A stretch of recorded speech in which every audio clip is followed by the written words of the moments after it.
5, 4, 3, 2, 1. KenCast. Hey everyone, welcome to Saturday. It's time for another KenCast. It's great to see you all. We have a very exciting show coming to you today. We're going to be talking about maybe something a lot of movie fans consider to be controversial, but we're going to do it. We're going to throw out the question: is Cobra Kai better than other legacy sequels like Star Wars or Terminator or Ghostbusters or more? So I'm looking forward to having all of your comments today, reading them, and sharing them with our very special guest. We needed to bring in someone who truly understands movies from across decades, has seen many sequels, understands good movies and not so good movies, and enjoys maybe not so good movies sometimes. I am very pleased to bring back our very special guest, Drew Rohaley. Drew, how are you today? You are from the Last Row podcast. You guys just analyze movies, and I couldn't think of there's a very short list of people in the world, I think, who would be qualified to talk about this. So I'm very, very happy to have you on today. Thank you. You're too kind. And, it's my favorite day of the week here. So I love being part of the KenCast, and I'm so happy to be back. Thanks for having me on. And I can't wait to talk about this topic today. It's a fun one. I have maybe some hot takes. We'll see, but I'll try to be nice to everybody. But, happy to be back with your audience. And again, thanks for having me, Ken. Oh, absolutely. And, as a reminder, we want to hear what your thoughts are in the comments today. We want to know what you think about Cobra Kai, but about other shows as well. Hi, you guys. I'm just going to say hi to everyone in the comments. The one who knocks says Cobra Kai is definitely better than the sequel trilogy. Okay. Yes. All right. There's a vote for me. Cobra Kai beats all. There's another one. Amber says, I agree. Cobra Kai is way better. Roundtable. Hey guys, thanks for all your comments. No competition here. Cobra Kai is way better. And oh gosh, my Spanish I'm not up on my Spanish either. Yeah, no. But okay, who is the other? That is Drew Rohaley from the Last Row podcast. And then so Drew, just tell everyone, give us a little quick background as to who you are, your podcast with Badway. We've had him on here to talk about some things before. If you could give your background on movies, Cobra Kai, Terry Silver, tell us about yourself. Sure. Yeah. So I co-host a podcast called the Last Row podcast. It's a movie podcast. We tend to watch movies, you forgot that you loved, old movies, new movies we've done. We have a soft spot for the 80s and 90s. It's just part of where we grew up, a child of the 90s. And we try to do a lot of fun movies. We take a little bit of a fun look at them.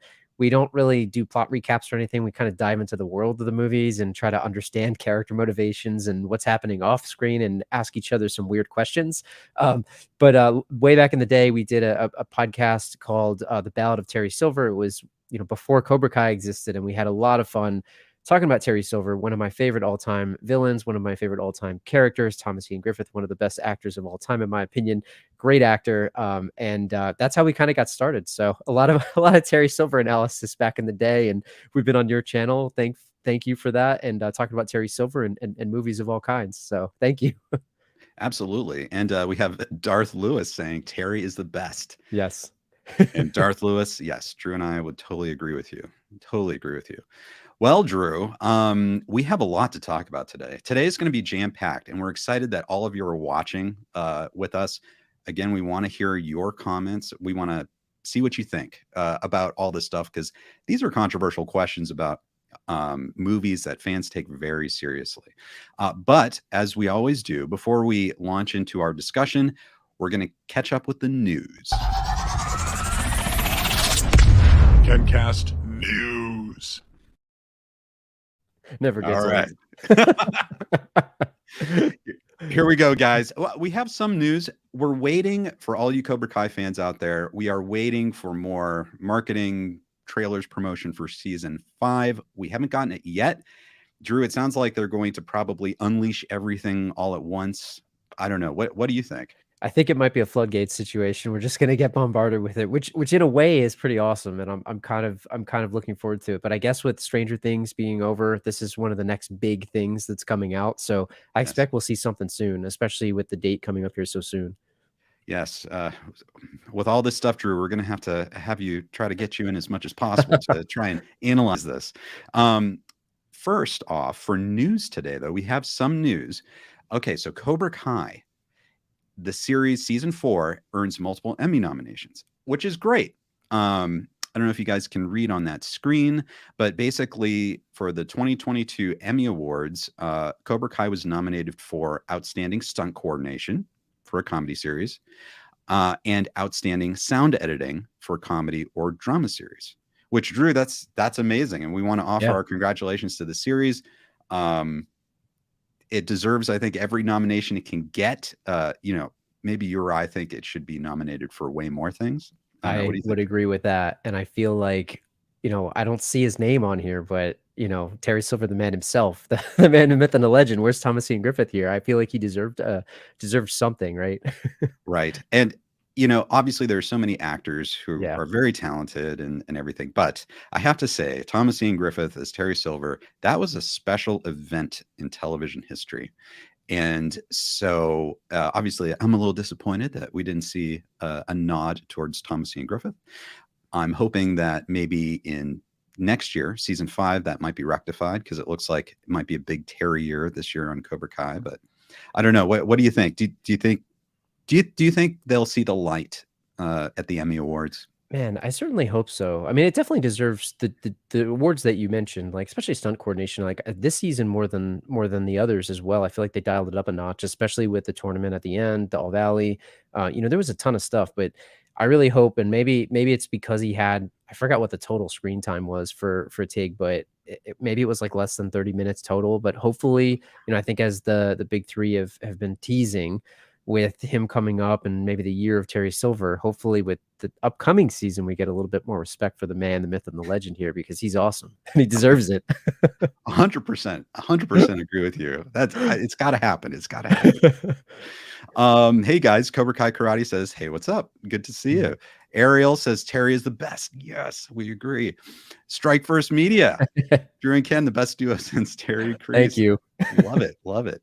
The One Who Knocks says Ghostbusters 2016 was terrible. We will get to that in a bit. Ariel, Ken Cole, you are my idol. Well, Ariel, you have great taste. Thank you. I would agree. Yes. Let's see. So Darth Lewis says season 5 is going to be great. And Frank, talking about the Emmys, I thought season 3 was Emmy worthy, especially when Johnny and Daniel bowed. To me, that was TV history, given what happened in Karate Kid. Yeah, I agree, Frank. And then Amber says too many great actors got snubs this year, not just from Cobra Kai. I'm disappointed with the voters this year. Drew, what do you think overall about awards, like these award shows and things? Like, did they give a full picture, or how do you fit the award winners and nominations in with your love of movies and actors? Yeah, it's a really good question, because the type of movies I like, I mean, I like all movies, right? I like award movies, but when people call things Oscar bait and Emmy bait and stuff, that's real, right? Like I think that's really a thing, and it's not to take anything away from what goes into those, but there's definitely a formula for what is going to get nominated, and that's also not to say that some of these other movies deserve an award, but I feel like a lot of blood, sweat, and tears goes into making some of these things. And there may be things that don't appeal to wide audiences, but are still really competently made or even very expertly crafted. Right. But you're never going to get a movie like John Wick getting like nominated for something like that. But should it? Probably, because it's a great movie and the action sequences and all that stuff, or maybe it did. But I think it's a lot of people will also say, hey, they nominate each other, and it's kind of this patting everyone on the back in Hollywood, which I think there may be some truth to that as well. But, I guess the type of movies I like, and the ones that I like the most, typically don't get nominated for stuff, even though I like those nominated movies. Yeah, I think you put it really well, and hopefully if Cobra Kai is like the John Wick of streaming, which it could be, hopefully it will get recognized in the future. I certainly hope so. Yeah, I think so too. Let's see. Roundtable says that's why you shouldn't put any stock in these subjective awards for judging how good a show is. I agree with that. And lots of other great comments, guys. I want to show this to you. Here's kind of another story that came up. Now, Drew, you and I know we've talked about this, like different characters. Now, Shane O'Neill was writing for Looper, and he has this article, who Cobra Kai fans think would win in a fight between Chozen and Mike Barnes. Okay, and kind of long story short, they think Chozen would defeat Mike Barnes with ease now. Okay, like today. Okay. Today. And Shane O'Neill, I have to thank you for linking my interview with Sean Kanan. Appreciate that. But so Drew, and I guess everyone in the chat, like, what do you think about this? Because my feeling is and Chosen's an amazing character, but I think people underrate Mike Barnes for like how powerful and how good he was then, but also how good he could be today. Yeah, I agree with that. And I think, like Chosen's willing to fight to the death, and I guess there's something to be said for that. But Mike Barnes is a mercenary. I mean, there's something to be said for that too. And he's a hired gun. And, he had expert negotiating skills. He was negotiating with Terry Silver. Like, that shows some toughness and psychological, strength in itself. But I do think Barnes gets underrated. Now, people will say there's Barnes fanboys out there, and I don't know that I'm one, but I love Karate Kid 3. But I think Barnes is tougher than people give him credit for. And Chozen is amazing, by the way. Don't take anything away from him. But I think I honestly think it's a closer fight than people want to think, in my opinion. Right. And I see you guys kind of think Darth Lewis says Mike is just overpowered. Maybe. I mean, but he's very talented. He's a winning tournament fighter, at least as a kid. I mean, so Karate's bad boy. He's karate's bad boy. What happens 35 years later? He could be a force to be reckoned with. That's for sure. Okay, let's see.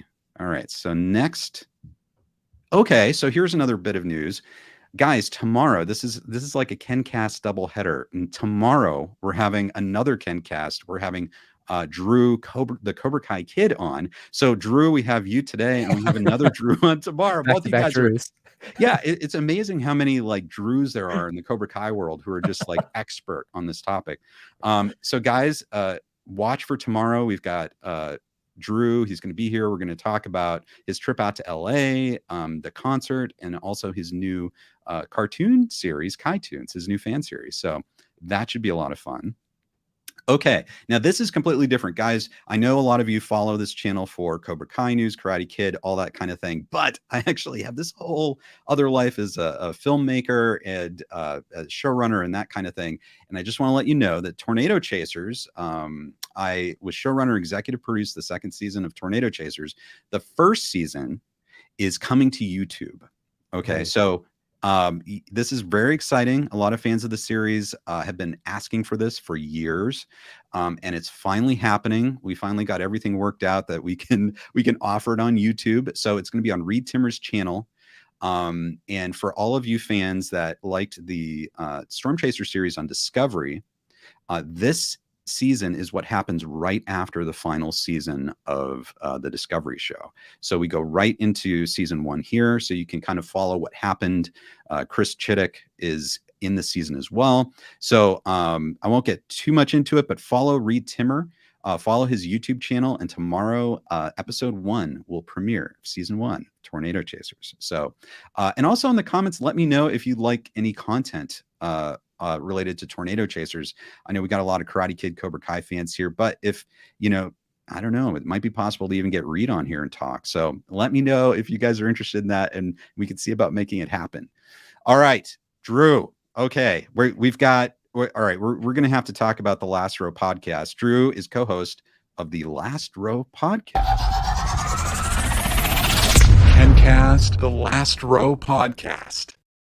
Man, I am honored. You made a drop for that. That's amazing. Thank you. That's so awesome.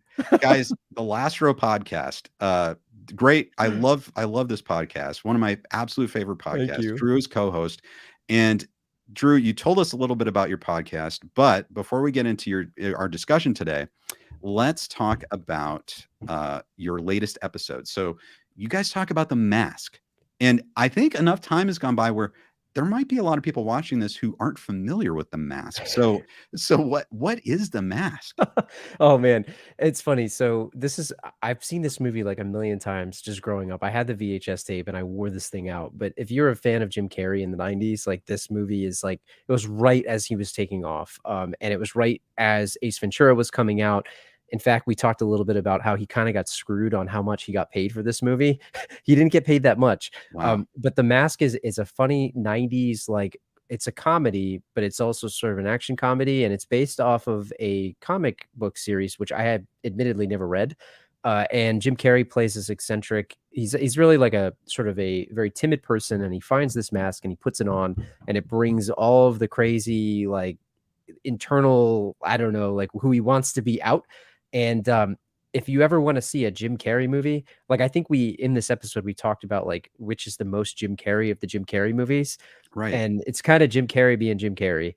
And we talked a lot about there's an awesome dog in this movie. We rated movie dogs and which ones are the best dogs and which one would you want to have. Bowie has an interesting theory about how he doesn't like golden retrievers, so hopefully that doesn't offend anybody. And we talked a lot about movie villain hairstyles and ponytails in particular, especially one of the henchmen who has a braided shaved head ponytail. It's one of the weirdest haircuts I've ever seen, but it's also amazing. So Wow.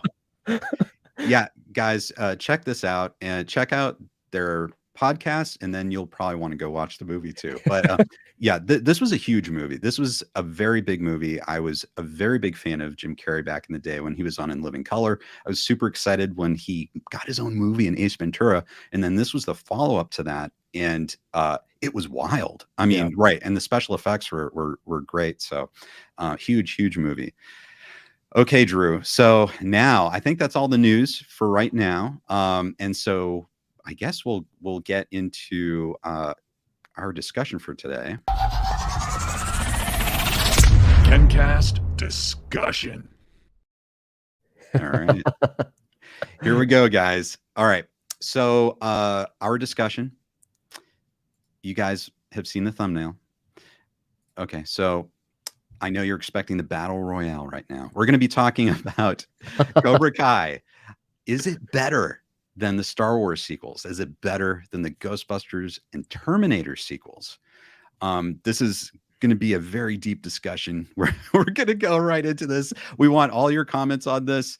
So Drew, how should we start this? Should we start by saying that we're not here to say if anything's necessarily good or bad. We're here to, or that you should like something or not like something. We're kind of trying to assess, did this work? Did these movies work for most of the fans? Are all the fans excited about these movies and shows?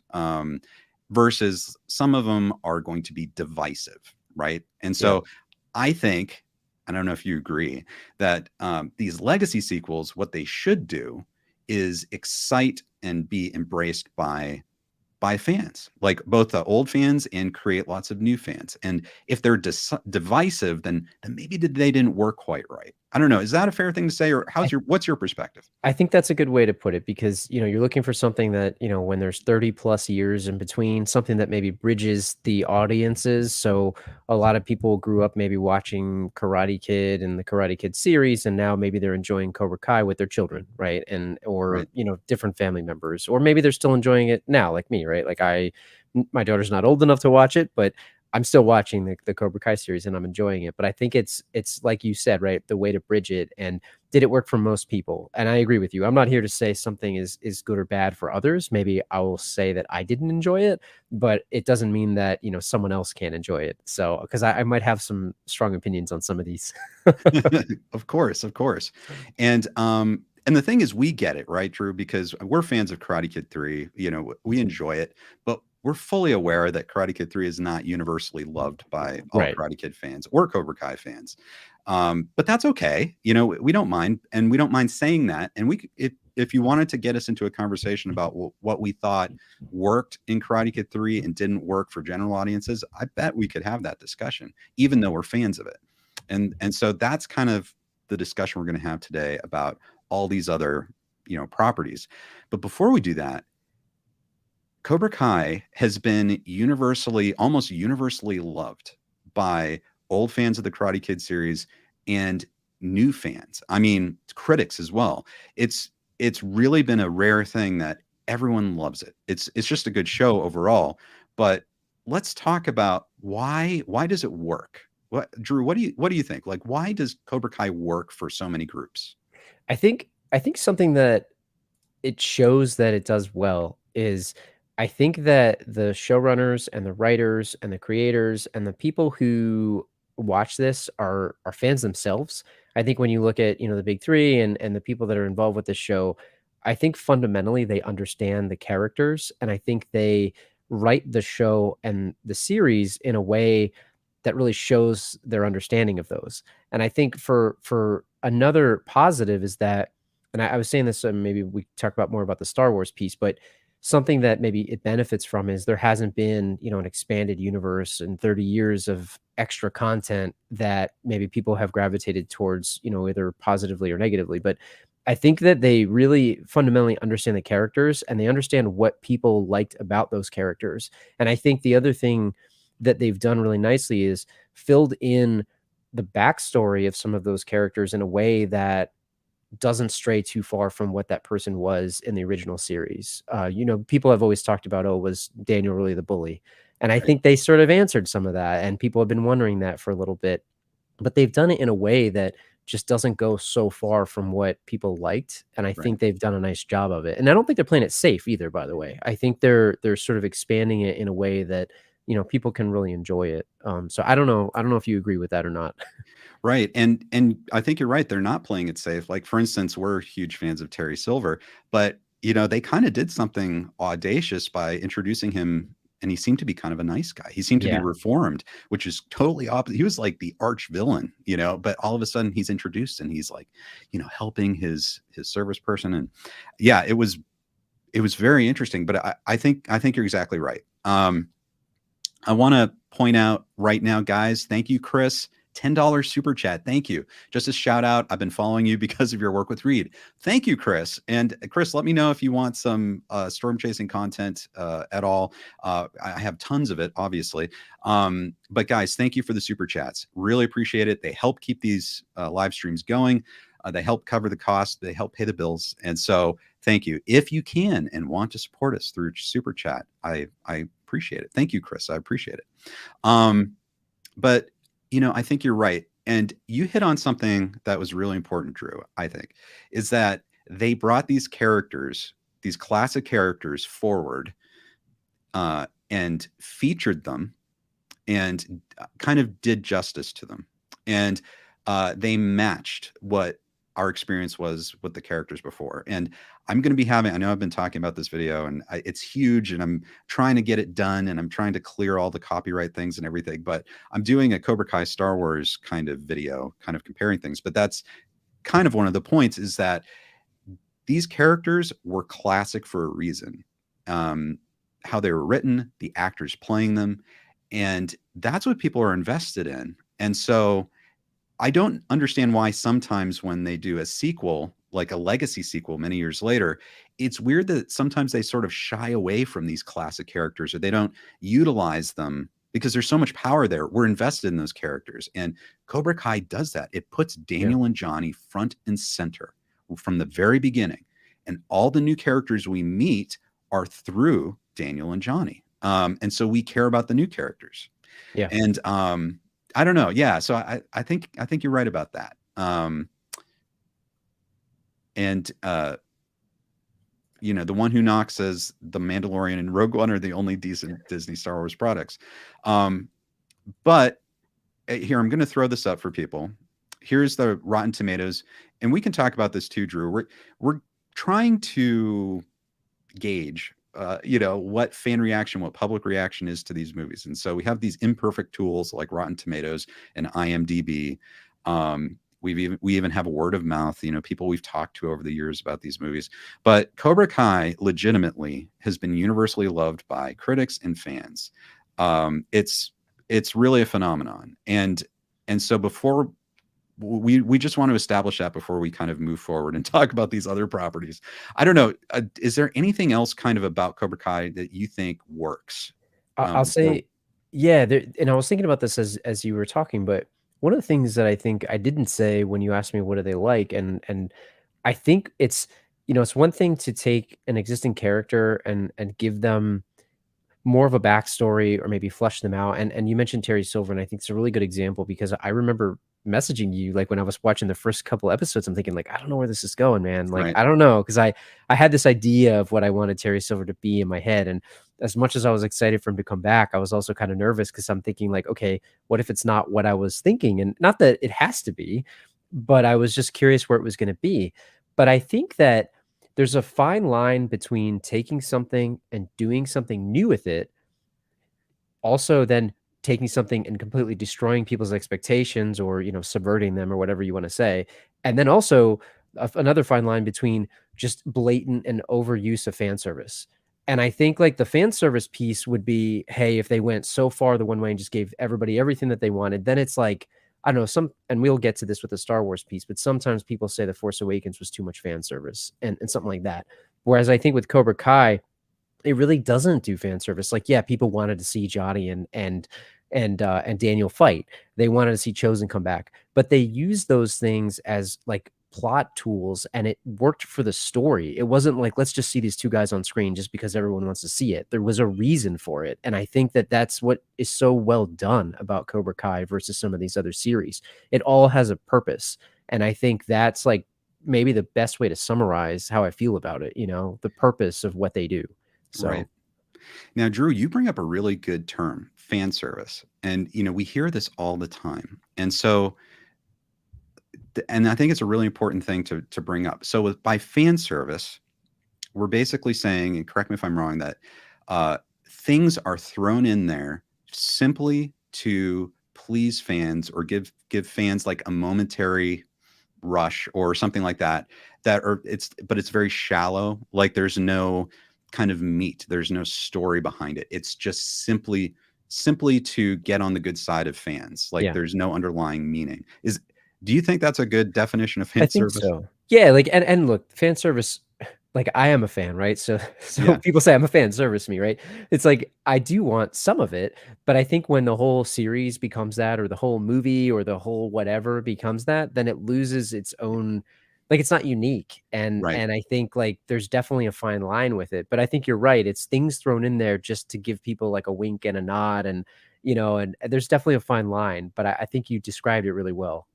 Right. Very interesting. Okay, so Marianella says, I think Cobra Kai works because the creators are fans of Karate Kid, and his fans know what other fans want. Okay, so this is a great comment, Drew, because I think Marianella, she's almost saying that you have to really love what you're, the subject that you're taking on. And John, Josh, and Hayden, the creators of Cobra Kai, they love it. It's like their favorite movie. And maybe with that love, they kind of understand where fans are coming from. Yeah. But they're storytellers too. Could we say, I don't know if this is fair to say, because so many people are involved in making movies and everything like that. But with some of these sequels, do you think it's possible that the people behind them don't love them like as much as maybe other filmmakers would? Is that a fair? It could, I mean, it could be, right? At the end of the day, everything's a job, and Yeah. certain people do have privilege, or they get a job, and but I think, I don't know, I guess it's hard to say like someone doesn't care about what they're doing per se. So that's not what we're trying to say. But I think what you're getting at is like, did they grow up loving this thing versus like, okay, this is a cool opportunity for me to work on Star Wars, for example, or something, right? Whereas if you're like the hugest fan, I think, in some properties are also you're set up for failure because the expectations are so high for anything. Right. Like if you're a fan of it, it's almost like it's dangerous for you to take it on. So I got to respect, Right. the big three for doing that. But no, I think you're right. Like I think they are true fans, especially the Terry Silver thing. Terry Silver is such a cult character up until how long ago, that like you could tell that they know about him. Like the fact that they have another scene of him in the steam room, like that's like sort of fan service, but I'm sure it serves the plot, Right. and it's a wink, but it's like a good one, right? It's not like every scene of him is in the sauna or something, like Right. It's something. So, It's something that serves the story. If you hadn't seen Karate Kid 3, it wouldn't matter because it makes sense in the scene and it pushes the story along. But it's like that extra frosting for fans, essentially. I agree with you. I think that's a good way to put it. It doesn't, if you don't know about it, it doesn't take it away from you. Like you'll Right. still get it, because pure fan service would just be, hey, remember this, remember that, remember this, remember that, and then it's just like it serves no plot purpose, and it would be make new fans or new people to the property like not as familiar with it hard to watch, I think. Right. We have Peter Onasak from Cobra Kai Companion Podcast. Hi there. Big Hey, fan Peter. of you two. My question is, if you competed in a sport, would you like to win the gold or the silver, capital S, silver medal? Yes. I think Peter is, we have some good discussions. Peter is a super, super huge Chozen fan, as are we. Yeah. We, Drew, you and I think like to think of Terry Silver as all powerful, Yeah. but as Peter points out, silver is second place. I'm a big fan of Peter, Yes, I am too. but I agree. I kind of want the silver, man. I don't know if it's got a ponytail attached to it, give me the silver. So I love it. When Terry rules the world, silver will be Yeah. first place. So he'll make that change in the Olympics, I'm sure. Kate Maloney says Cobra Kai is fan fiction done correctly. Yes. Yeah. Yes. That's good. And this is kind of Cole, what's your favorite season of Cobra Kai? For me, I think it's still the first season. I don't know, Drew, what's your favorite season?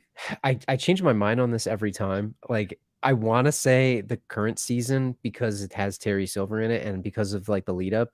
It's probably the first just because of how good it was. And it was like no one saw that coming. Like, Right. I liken it to we saw like I grew up watching Saved by the Bell. It's like I tried to watch that new show for like a couple minutes and I just could not get into it. Whereas this Right. series sucked me in immediately. And it was such a weird, like, is this going to work? It's on YouTube Premium. Like, but I think probably the first season is still the best, in my opinion. Right. And it's something that you were talking about before about expectations. Like some of these other series, like maybe Star Wars, have huge expectations. But the first season of Cobra Kai, I guess they maybe had an advantage because they were flying under the radar. They could kind of do what they wanted to do. Like there weren't all these huge expectations. So maybe that's an advantage that Cobra Kai had. I think that's fair. Obvious says Cobra Kai destroys the recent Star Wars, Terminator, and Ghostbusters sequels. Very good. Yes, yes. Kate, Ken, and Drew. I also think Cobra Kai works because Pat Morita is still loved and missed. And the writers knew exactly how to weave his spirit and legacy into the show. Pat was the heart of Cobra Kai. Fascinating. Yeah, it's a really good comment. Yeah. And it did justice to that classic character of Mr. Miyagi. Who is this? Kevin Badway. Oh man, he's the other co-host of the Last Row podcast. I think a filmmaker could love the project, but try too hard to work in fan service to the ultimate detriment of the project. The Cobra Kai filmmakers walked the line perfectly. Yeah. And Badway's comment here, Drew, reminds me of a video that you sent me about the Star Wars sequel trilogy, where it's almost like every installment, and again, whether you like it or not, every installment was trying to like correct or overcorrect for the perceived flaws of what came before. And so it wasn't really working for itself. It was trying to like make up for something that came before. And I feel like that's maybe what Badway is saying here is it's sort of like they're trying too hard to do what they think fans might like. Yeah. What do you think, or what they want, and it's like, and the video that you reference is really good. And I think one of the issues that I've got with the Star Wars sequel trilogy is just like this lack of overarching plan. Now, whether they can say that they had one or maybe they didn't, and people will argue that, oh, George Lucas didn't really either, but he knew where he was going with it, whether you like that or not, like generally speaking. I think to Badway's point, like J.J. Abrams had his particular take on it. And the video that you're referencing sort of argues that. The video talks about sort of like the anti-George Lucas, like he wanted to make it a certain thing to maybe correct from the prequels. But I do agree, like, if you love it so much, you're probably trying to work in like, okay, well, how do I get this in? How do I get that in? How do I get this in? And then it becomes, you have all these story beats and things that you're trying to get to that you kind of forget the bigger picture and why you're even making what you're making. And I think Bowie's comment is really good there. Right. And okay, so we're going to launch into this. We're talking about legacy sequels. So Drew, I did some deep research and I looked up on Wikipedia the definition of a legacy sequel. And this is how they define it. It's a work that follows the continuity of the original works, but takes place further along the timeline, often focusing on new characters with the original ones still present in the plot. So obviously this is Cobra Kai, but it is also the Star Wars sequels. Okay, so we've already started talking about the Star Wars sequels. let's talk about just the assessment of these, like with the benefit of a few years, they've kind of gone by. This was the direct continuation from episode 6, Return of the Jedi. J.J. Abrams famously came on board to direct The Force Awakens. I will say, Drew, that I was like, wow, because I know J.J. Abrams turned it down initially. He did not want to do it, and I don't think this is something that any filmmaker probably would want. I mean, just the anticipation of what episode 7 would be. It was a very difficult position to be in, and he had to kind of walk that line that Badway was talking about. So what's your assessment of these movies in the public consciousness, in the fan consciousness, about how well they worked? I can tell you that, just in general, like my group of friends, like we all watched them together, and we enjoyed them at the time. I would say I actually did like The Force Awakens when I saw it, because I thought, okay, it's been a while since I've seen something new with Star Wars. It was kind of exciting. The characters were new. They still had some old ones in there. Wasn't really sure where they were going, and I guess at the time when that came out, it did pretty well. Like, people liked it, and I think they were excited about where it could go. J.J. Abrams had a pretty good, respected, filmmaking background, right? He took his lumps with Lost and certain things like that, but generally speaking, people didn't hate the first one, at least from my perspective. But I think when you start going to, okay, then you have The Last Jedi, and everyone's sort of expecting like an Empire Strikes Back kind of movie. And then you bring in a new filmmaker, Rian Johnson, who's, by all means a talented filmmaker. Like, he's very talented. Like, I enjoy his films. Like, I love Knives Out. I know that was after, but I liked, Looper. He's done some other films that were good. And it looks good. It's very competently shot. It's just what the story started to do was, I mean, maybe not what people expected. And and in that video that we were talking about, it's almost like you said, it sort of corrects maybe some of the fan service from the first one, and it starts to go a completely different path. And then the third one then does the exact opposite of that, and it starts to correct it again. And I feel like I was saying before, it just seems like it didn't have this cohesive strategy. Like, it's fine to say, hey, we're going to have a different director for this, we're going to have a different director for that, but at least have some type of like idea where you're going with the story. It's like, hey, this character might be important, and then the second guy just decides to like kill him off.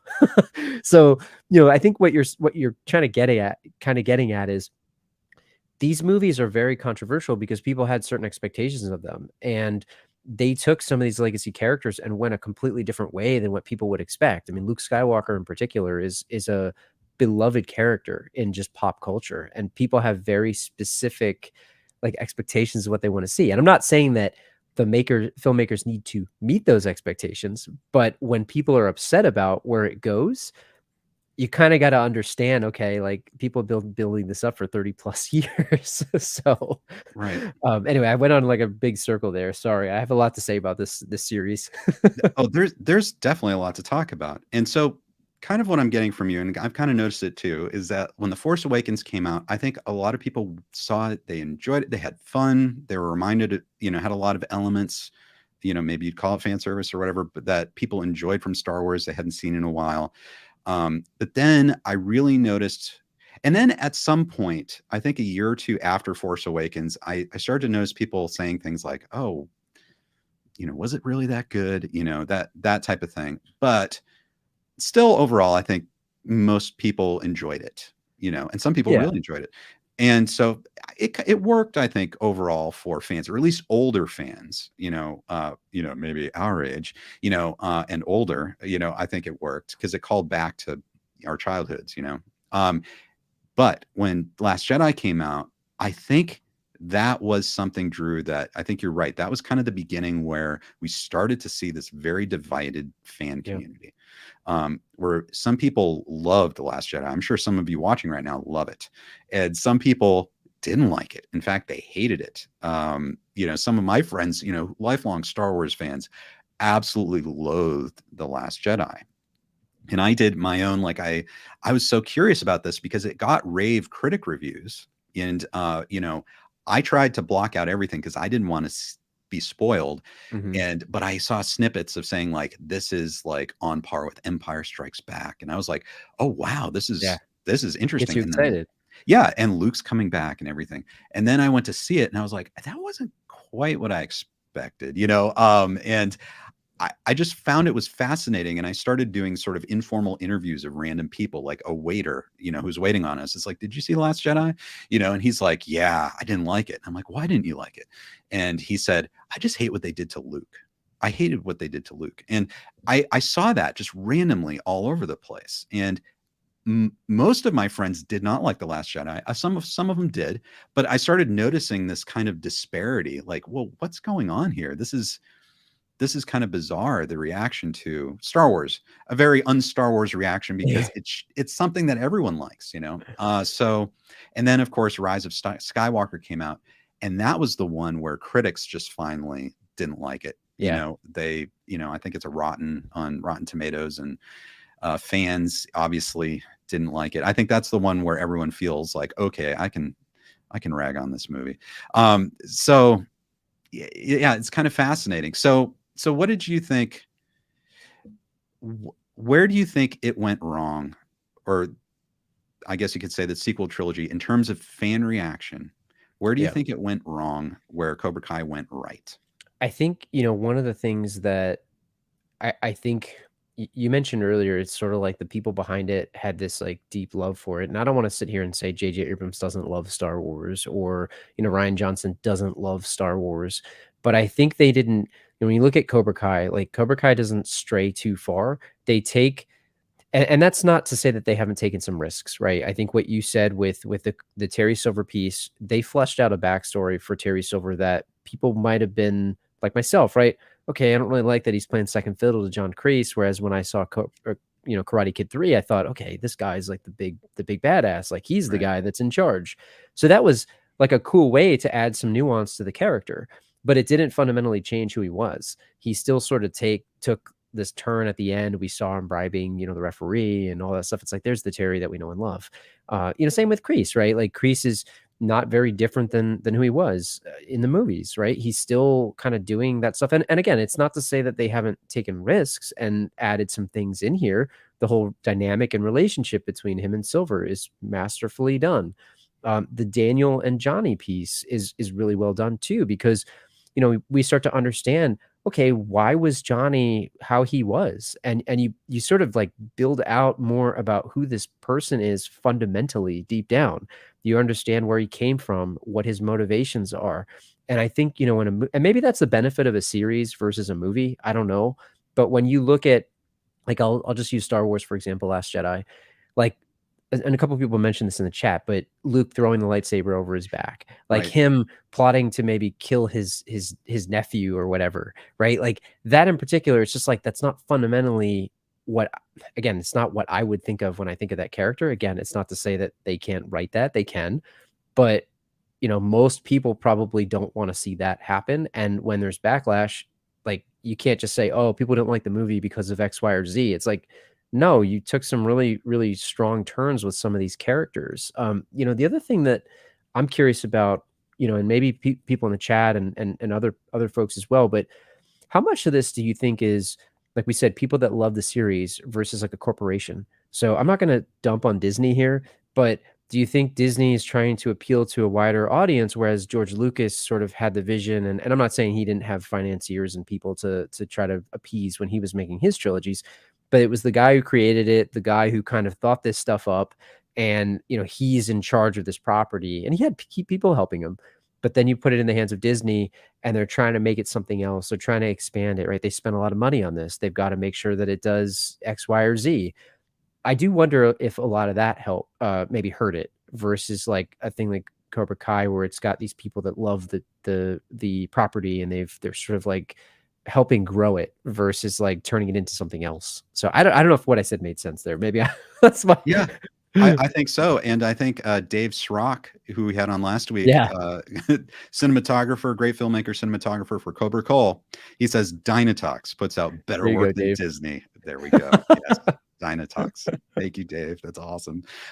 Rookie says, I don't think The Last Jedi is that original. Luke's arc in The Last Jedi was already done in Return of the Jedi. Kate says the editing was really bad in The Last Jedi.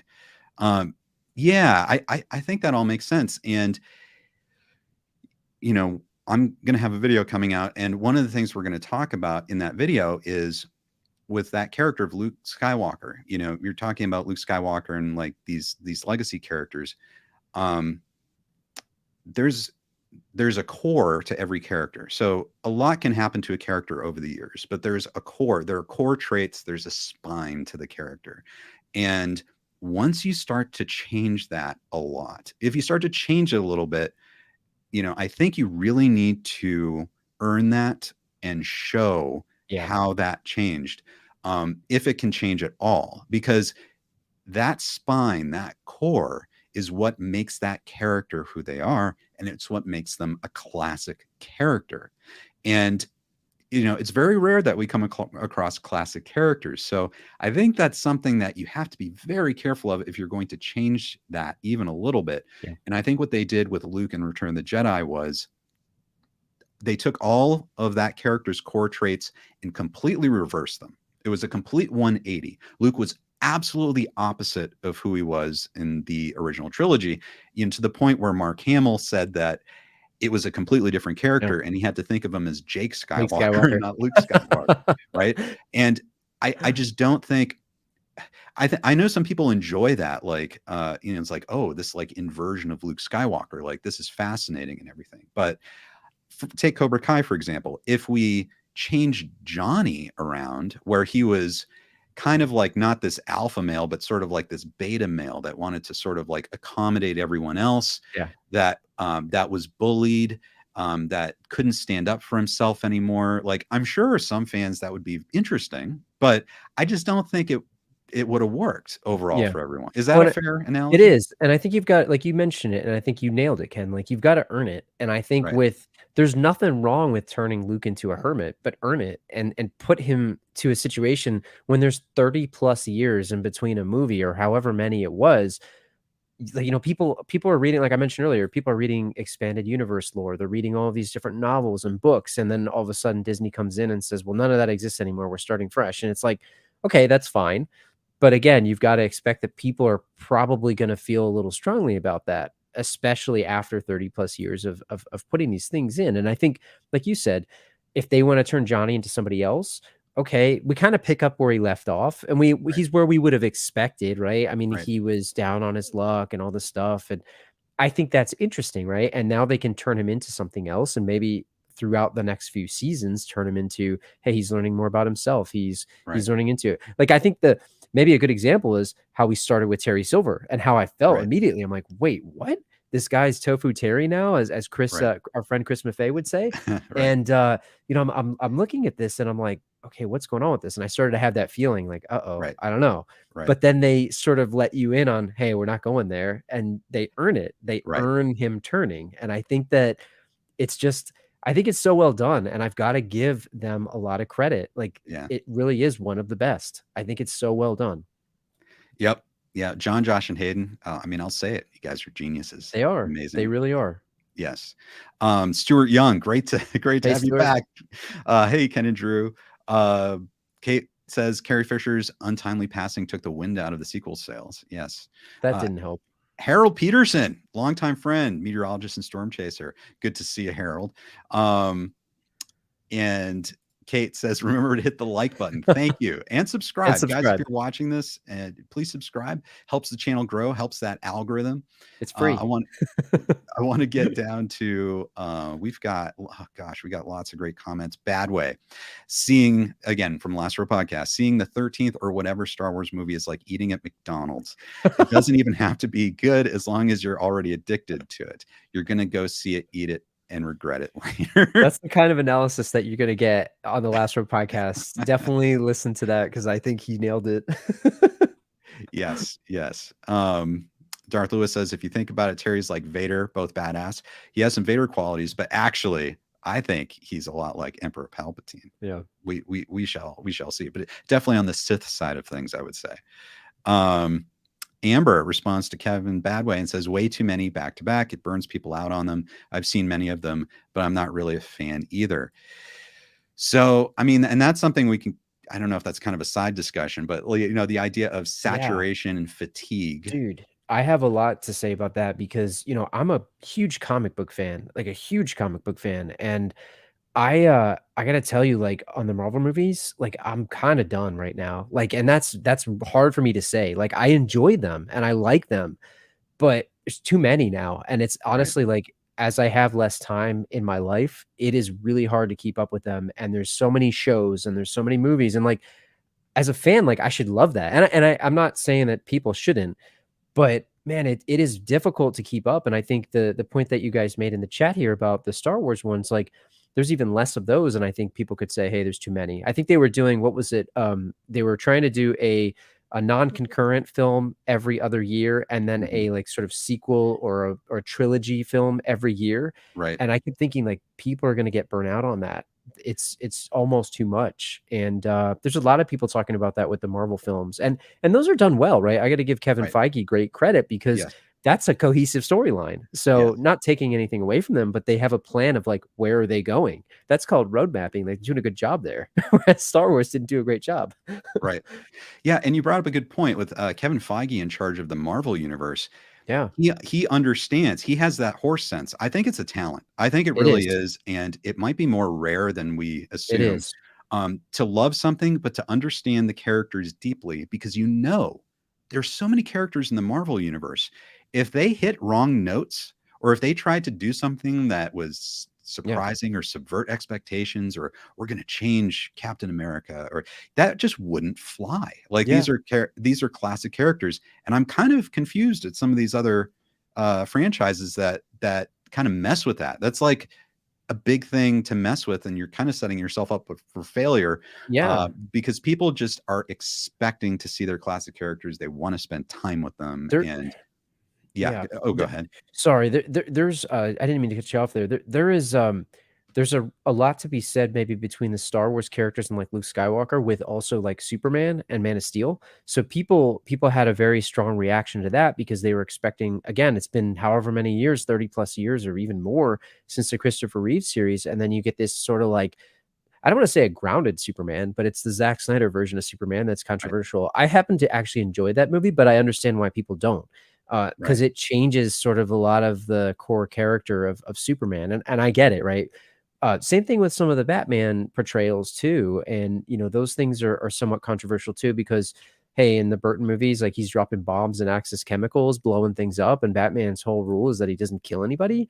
mhm, So those things are controversial for a reason, right? Because it right. goes against maybe the core of the character in the comics. But I same thing, right? Like I don't love the sequel trilogy, and I just haven't really watched it again. And it's like same thing with these other movies. If you don't like it, like I just kind of don't watch it. But I understand why people don't like it, if that makes sense.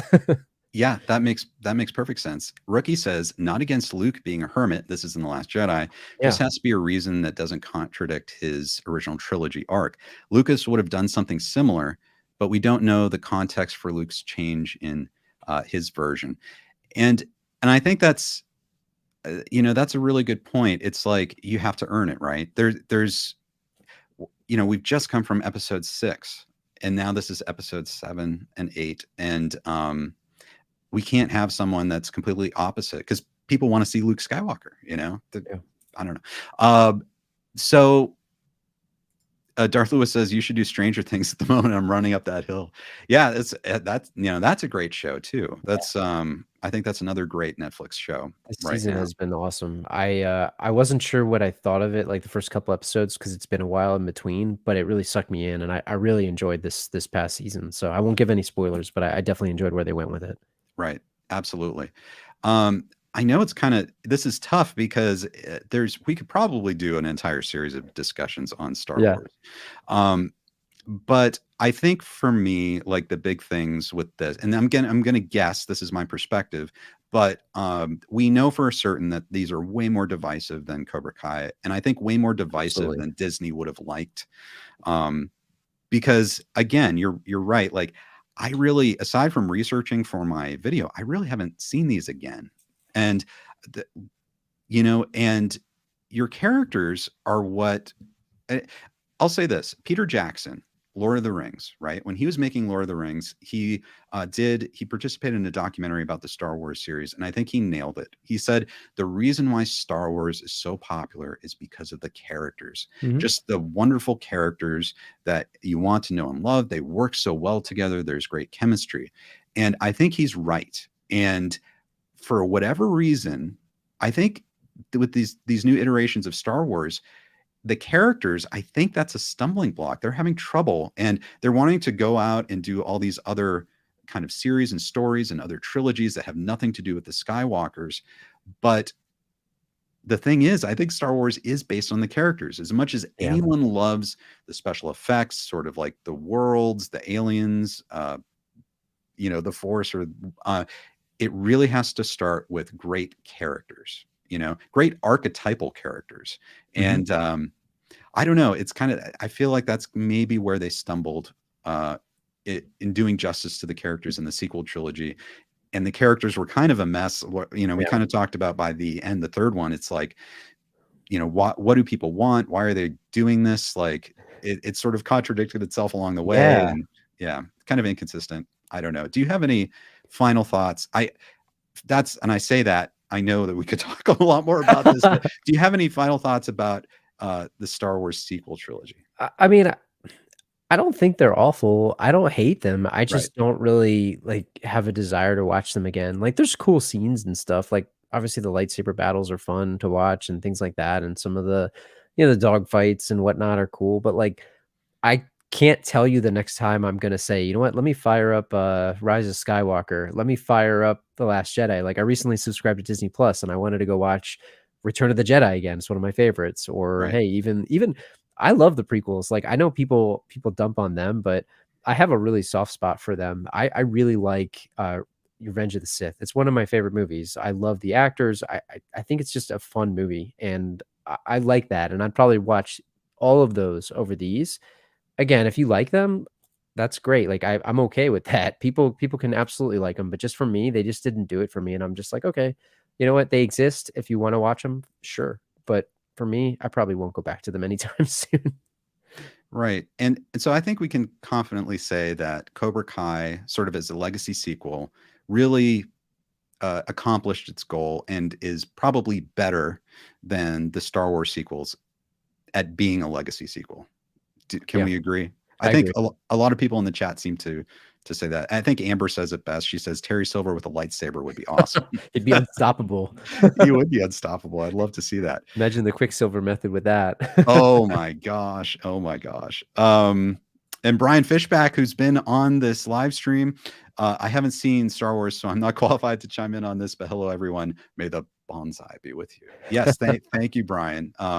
It'd be interesting, Brian, if you did sit down and watch these movies, years removed, to I'd love to get your thoughts, kind of fresh eyes Yeah. on these Star Wars movies. A lot of us are blinded by nostalgia, I'm sure.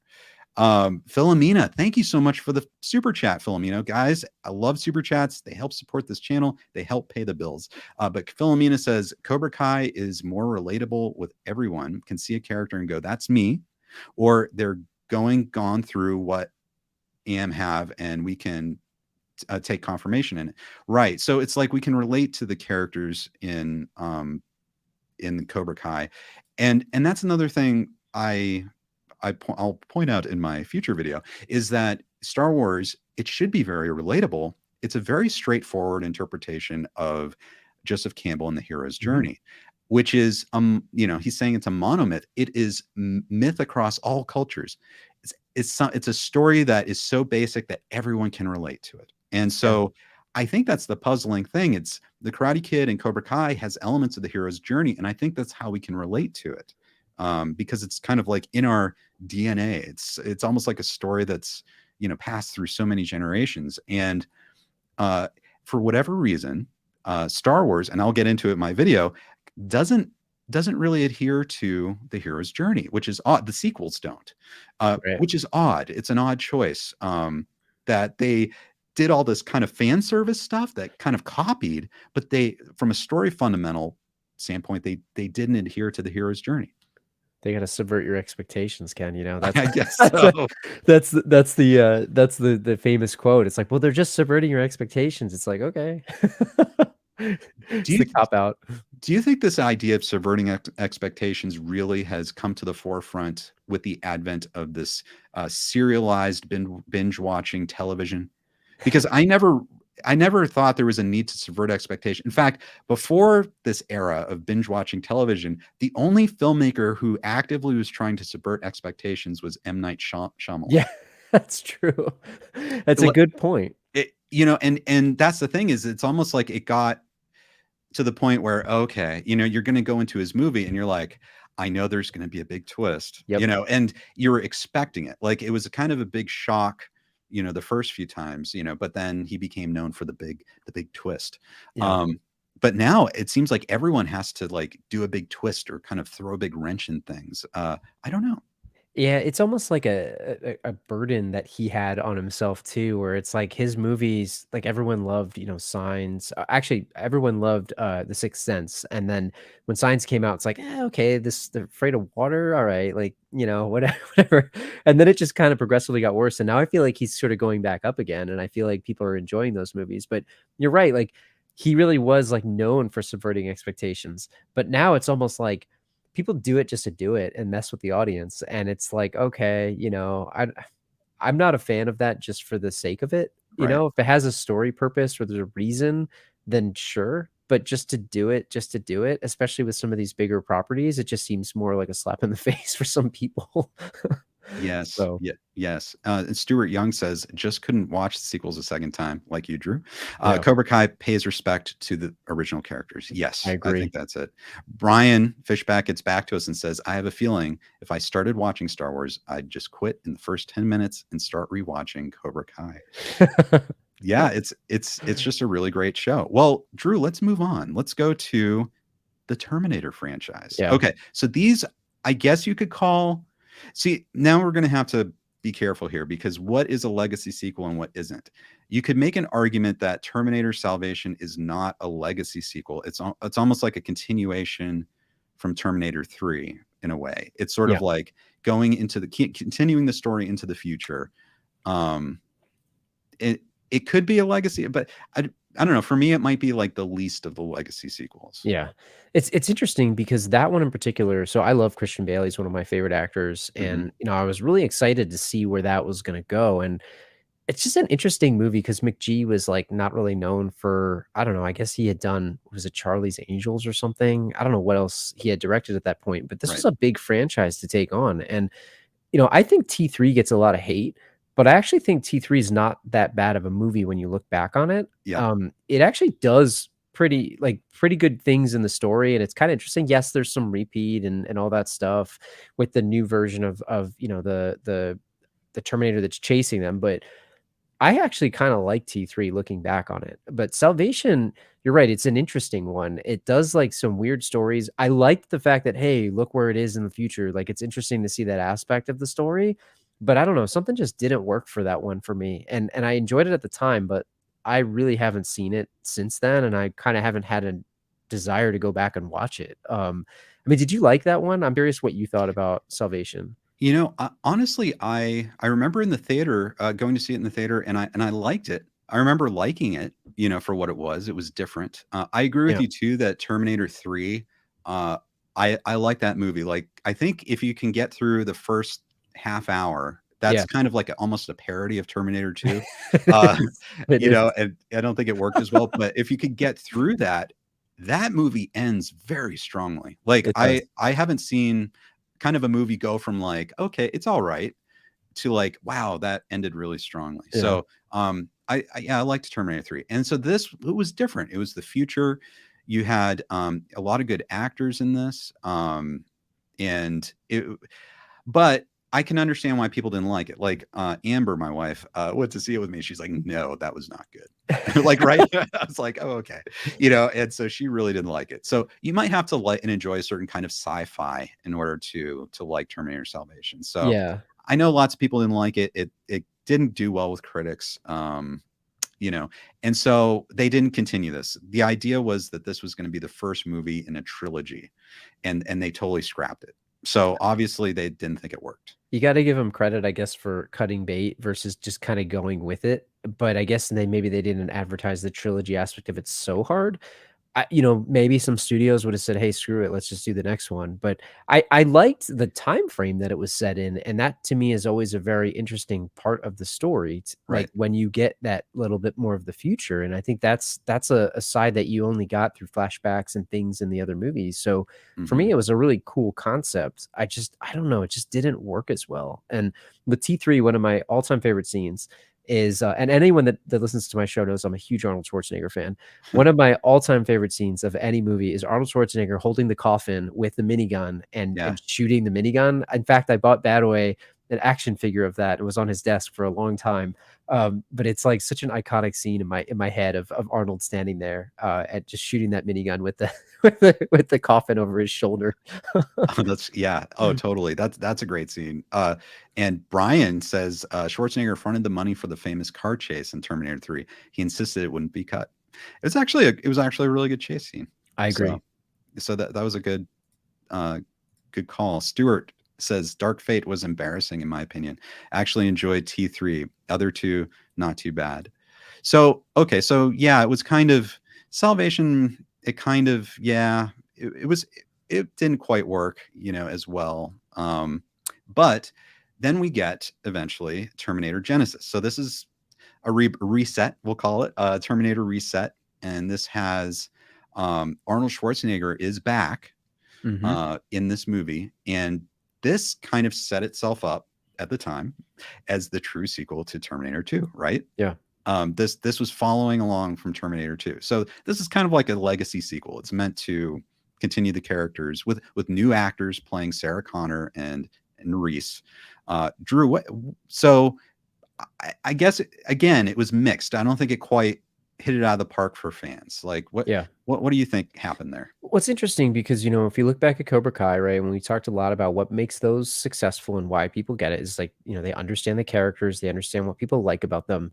I think the interesting thing about these movies and maybe just these in general is the continuity in the timeline is like all over the place.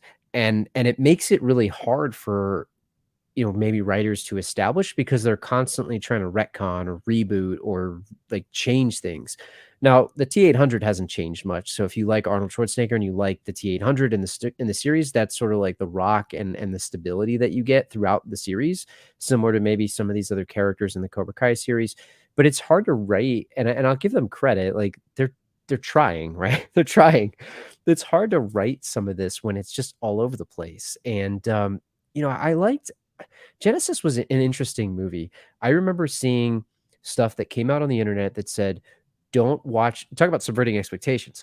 Don't watch the trailer for this because they give a huge reveal during the trailer about something that was a twist in the movie. And I remember saying, "Okay, I don't want to watch that because I was really excited about it." And I Right. think even the director came out at the time and he said he was frustrated because the marketing folks pulled this and did this thing. And I remember I forgot whether I was watching one of the Marvel movies or something at the time. What do you know? There's a trailer right there. You can't close your eyes and your ears in the movie theater at that point. It's too loud.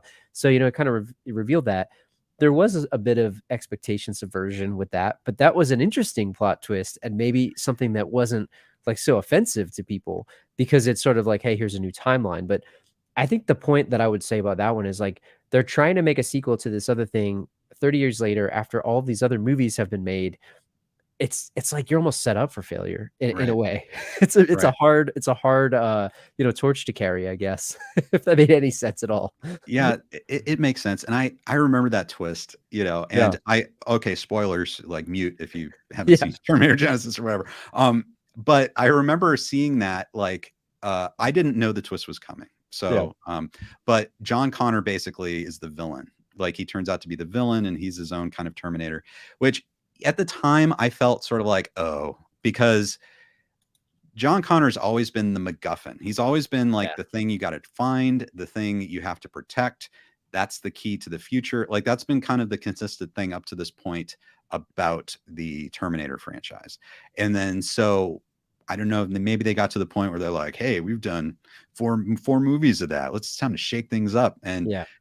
you can do that, but then you're kind of nuking kind of a You core are. trait of the series, And so it's interesting, but I'm wondering if that's something that kind of takes the identity away from these. Like, oh, okay, so it's not quite the Terminator anymore. It's sort of like Yeah, it removes something that's kind of classic about the Terminator movies. I agree.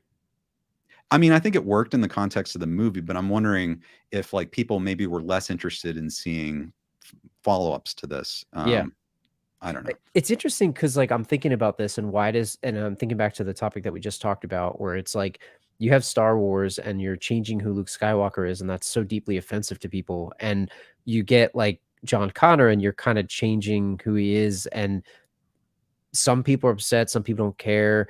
Maybe it's just because the character of Connor is more like cult, I guess. I don't know. And he's not in a ton. Like you got Edward Furlong in T2, and then in the the third movie you've got I can't remember who played him, but maybe it's not as iconic in pop culture, but it is. Like if you change the T800, and maybe when you look at Terminator 2 from Terminator 1, it's like, oh wait, this guy's good now.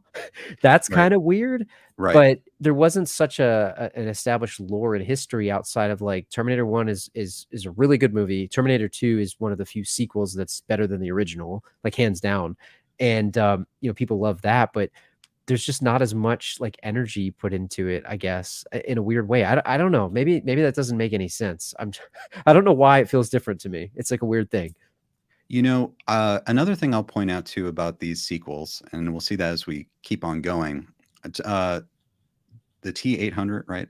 Arnold Schwarzenegger in the first movie. I mean, he was a very scary. Like that's Yeah. almost like a horror movie. It is. Like a very good movie, and he's an unstoppable evil force for Sarah Connor. Like he is trying to kill, and Yeah. he's scary, And then in the second movie, he changes, and I remember it worked so well because you had all the gravitas of him being a villain, but now all of that skill and scariness is on your side. He's Yeah. trying to protect you, which Yeah. I thought was very interesting.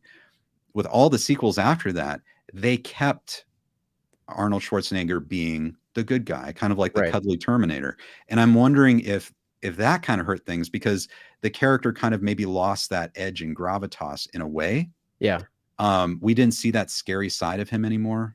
I don't know, or maybe he just has to stay likable. I'm not sure, but okay, Drew. So we have it's the third one, Terminator: Dark Fate. Now, didn't see this one? I've not seen this, and I know it was critically panned, or maybe I don't know if it was critically panned, but I know it got a lot of bad press, and Right. I didn't get a chance to watch this. I would watch it. I would because I'm a fan of the series.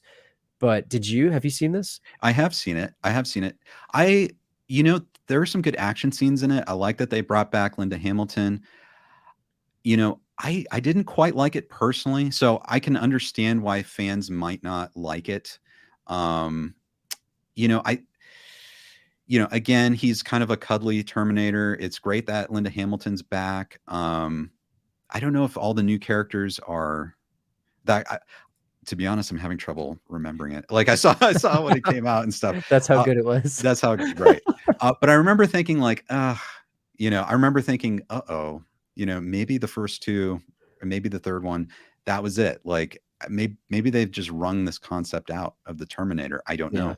Or maybe James Cameron would really need to come back and do a third one if he's even interested. But it's like those first two are such perfect companions to each other that I don't know. It's tough.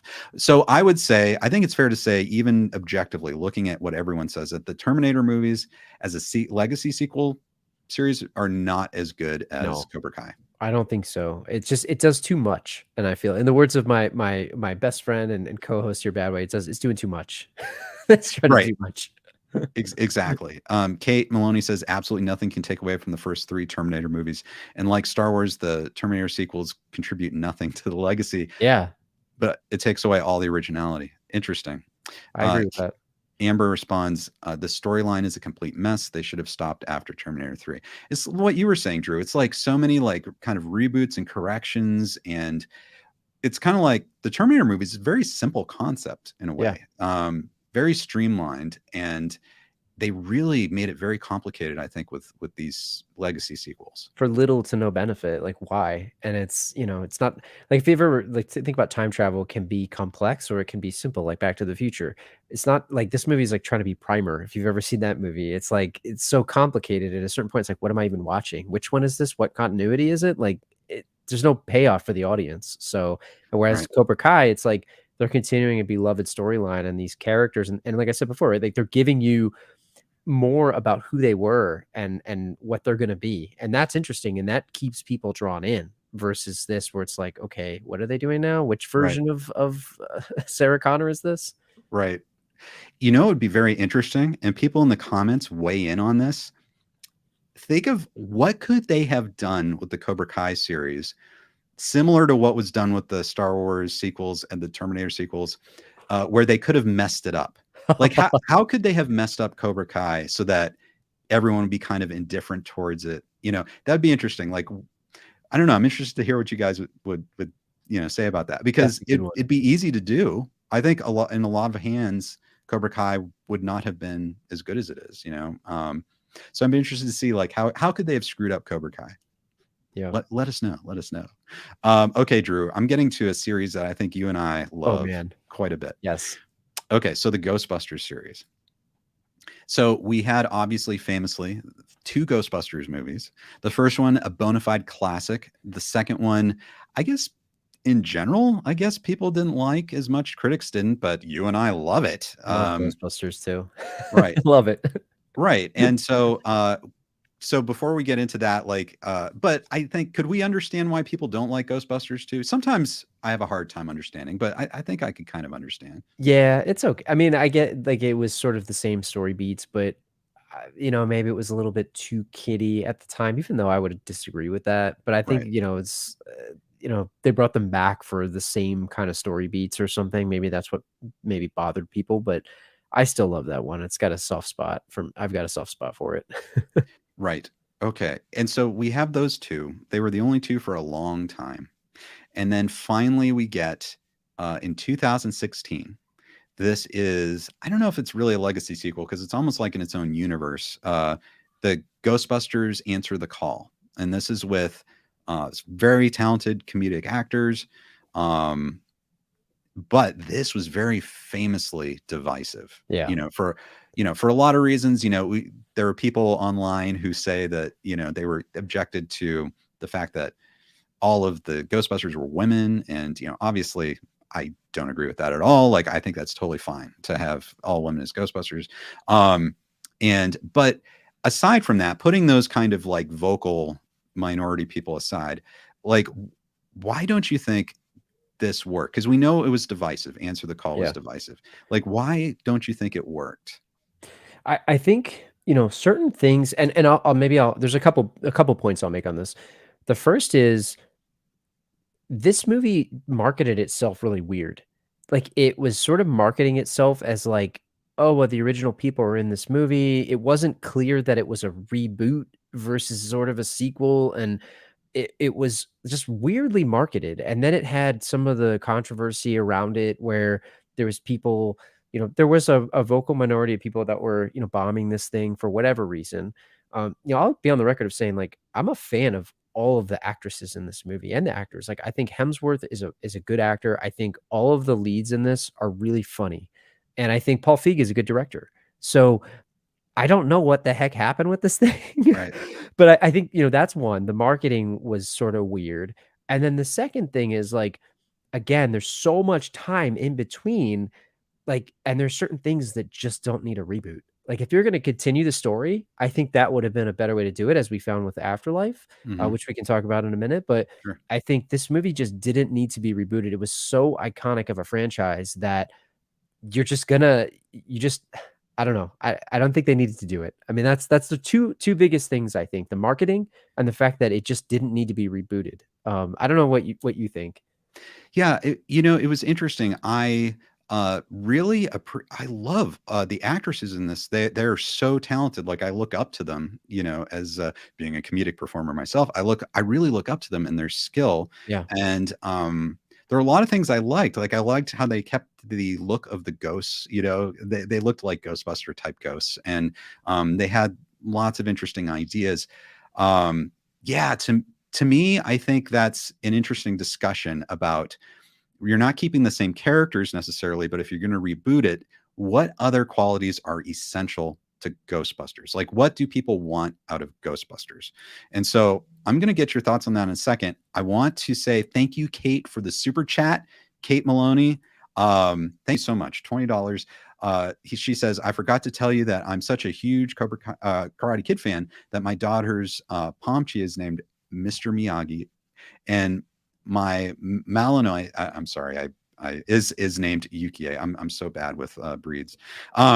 Thank you so much, Kate. Really appreciate it. Thank you, guys. It's great to have you on. It's great to meet you. Such huge fans. And thanks. And if you're able to do a super chat like Kate, it really helps pay the bills. Really appreciate it. Thanks so much. But Amber says Ghostbusters 2016 shouldn't have been made. They made up for it by making Afterlife. And then Brian also says that, well, he makes a good comment there, but he says, I'm one of the biggest Ghostbusters 2 fans on the planet. So that's great. But so let's talk about this.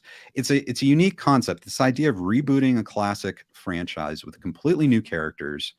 And they made the odd choice of bringing back like almost all of the original actors for cameos, but they weren't playing their original characters. So weird. Yeah, it was kind of bizarre. But to me, like, what is it about Ghostbusters? Like, and I think that's that horse sense. Like the creators of these things, I think they need to have a certain horse sense, a talent that's kind of rare. They need to be able to love something and also kind of get a read on what makes this so popular and translate that. So it would be a bigger ask, I think, creatively, to try to translate what was Ghostbusters into an entirely new cast and universe. And one of the things for me, I think the reason why it was divisive was the fact that in the characters in the original Ghostbusters, they each fulfilled different roles. Like you had, famously Egon was the brain, Venkman was the mouth, Stans was the heart, and they call Winston the hands.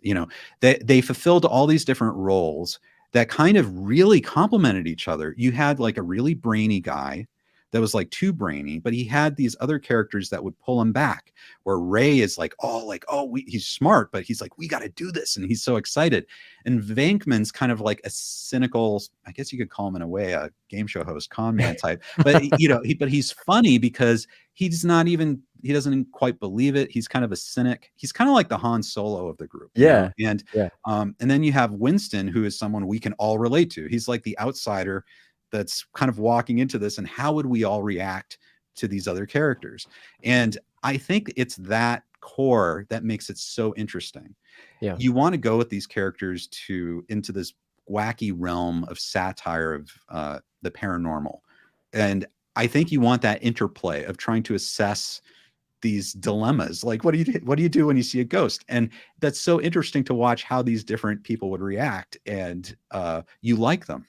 And I think they didn't quite do that with the Ghostbusters, the new Ghostbusters, or the Answer to the Call movie. You didn't get that kind of interplay. They didn't have those kind of characteristics. They were kind of just random. The characters they didn't have that quality of interplay. The Kate McKinnon, she's absolutely she's talented. Hilarious. She's absolutely hilarious, but it was almost wasn't like a real character. She was kind of just being funny. And that's what I miss. And I think that's maybe why people couldn't get on board, because they maybe didn't buy that dynamic between the characters. I don't know. That's my theory. I think it, like the new one, it just sort of like, it almost felt like soulless. And I don't want to like use the word, like, I don't know if heart is the right word, or like just like the passion or something. It felt like maybe they were just, hey, we're gonna reboot this. Let's put this person in this role. Let's put this person in this role. Let's put this person in this role. Like, the thing that was interesting about a lot of the people that you named, like the original actors, is like that was sort of who they are. Like, even in real life, like Bill Murray is that kind of character. He is Peter Venkman, Egon Spengler. Like, Like Harold Ramis is sort of dry, like his humor. I mean, he's a very like heartful person, or was. But I think there was something about that. And I think like they earned, like we talk about Cobra Kai earning the characters and earning the payoffs and earning everything. Like when you're just taking the same concepts and the same whatever and just saying, hey, let's put the Ghostbusters name on it. Like, oh, they're going to make a proton pack. Oh, you know what's coming. Like there's Right. no reason for it. And I'll give you a good Mm, example, right? Tie it back to the Karate Kid universe. It's why I didn't like the Jackie Chan and Jaden Smith reboot. It's like it doesn't need to exist. Call it something else. And I think the same thing with this, right? Like they sort of made a movie. I don't know mm, if you ever saw the movie called The Watch. It was sort of like a Ghostbusters-esque movie with Ben Stiller, Jonah Hill, a bunch of people. They're like a neighborhood watch, and people had said, "Oh, they're going to reboot this. They're going to be the Ghostbusters or something." And they're sort of a neighborhood watch, and they're going for aliens. It's very conceptually similar to Ghostbusters, like as a concept, uh-huh. but they didn't use the same name. And I feel like this, like they just had a lot of like random jokes and things like that. It just didn't really feel cohesive. Whereas even Ghostbusters 2, like you can dump on that movie, but they didn't change who the characters were. They didn't sort of like try to be something it wasn't. It was a Mhm. continuation. And I think for me, that's why I'm always going to gravitate towards continuations versus sort of like pure reboots, because I feel like a pure reboot just takes, you're taking the concept and you're just trying to make money off of it. And I think to me, that's just a cash grab. And I think that's going to turn a lot of people off. Whereas Right. Cobra Kai, they're taking what worked about it and continuing it on, and which I think is a lot like Afterlife, in my opinion. Right. So Right. And Daniel says, my comment about Answer the Call. Wow, Afterlife sure was great. Badway, co-host of the Last Row podcast. The best thing about the there you go. Ghostbusters franchise is its heart and subtle humor, not the literal busting of ghosts. The 2016 reboot lacked heart and threw jokes at the wall, while Afterlife added to the legacy, kept heart. And, you know, there is something about Ghostbusters 2 where it took the world seriously. And that's Mhm. why I think it works as a satire too. And I feel like that Answer the Call movie kind of didn't, like, it didn't feel like it was kind of a real world or Yeah. something like that. Yeah. I think that's a great point, Badway. I think that's great. Yeah. Well, let's talk about Afterlife. Okay, so obviously this didn't work. They wanted to make a new franchise with Answer the Call, but it didn't work. So similar to Terminator, they changed course. They got Jason Reitman, who's the son of Ivan Reitman, who directed the original Ghostbusters movies. He had an idea for a sequel, and so he basically pitched it, and they liked it, and they did it. And so we got this Ghostbusters Afterlife, which was, I think, supposed to come out 1 or 2 years before it actually did because of the pandemic. But yes, we got Ghostbusters Afterlife. So this, I think we can say, was much better received by fans Mhm. than Ghostbusters Answer the Call. I don't think it's divisive among the fandom. Like, I think it, based on at least everything I saw from Rotten Tomatoes and IMDb, it seems like most people enjoy this. I think this worked much better as a legacy sequel. So, Drew, why is that? I think what it did, and I think what it did well, was it involved some of the original characters. And you don't, well, maybe I shouldn't say too much. I don't know. It's been out for a while, so you tell me Right. whether I can talk about spoilers or not. But what I would add to this movie is they added new people, but they continued a story. And maybe you could argue there was more fan service in this than needed to be. And I've seen a lot of reviews that said, "Oh, there's too much fan service, too much fan service." I don't, again, to your point, like, I don't think it took anything away from the story, and if you hadn't known about Ivo Shandor from the original, like, it didn't really matter, like, you could still watch it. It wasn't, like, Right. such a critical moment of the sign in the movie and all of that other stuff, but I think it sort of fundamentally understood, like, what Badway was saying. It's sort of the subtle humor, not the literal busting of the ghosts. Like, there's a lot of heart in this movie too, and there's a connection to the original characters, which I think gives a bridge, right? It's done well. Like, it's not just a, hey, let's slap Ghostbusters on this. There's a particular reason why Carrie Coon's character is where she is. There's a particular reason why the kids are there.